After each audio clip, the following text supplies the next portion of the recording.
আমার ছেলেবেলা তোর সাথে কতটুকু ঘনিষ্ঠ ছিল যদি একটু খবর নিস বুঝতে পারবি।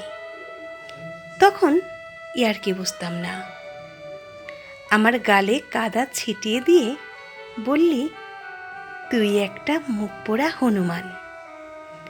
আমি কান্না করলে তুই যখন কাদার দাগ ধুয়ে দিচ্ছিলি, সেই পূর্বরাগের ধারণায় তোর প্রথম লাজুক চোখ দেখলাম। আগ্রহের পাগলামি আমাদের আসা যাওয়া পথ জুড়ে যখন রহস্যে পরিণত হলো, একটা রঙিন কাপড় গলায় পেঁচিয়ে তুই সামনে দাঁড়ালি। বুঝলাম আমাদের বয়স হচ্ছে। তারপর হঠাৎ একদিন হুট করে দেশ বদলে কোথায় চলে গেলি, বলে গেলি না। হয়তো সুযোগ পাসনি।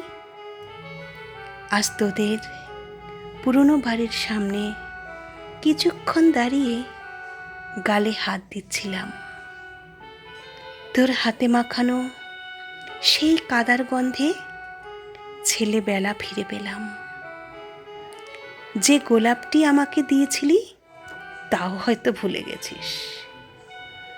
কাল তোর দেওয়া সেই গোলাপ দিয়ে 25তম জন্মদিন পালন করব। ভাববো তুইও আছিস।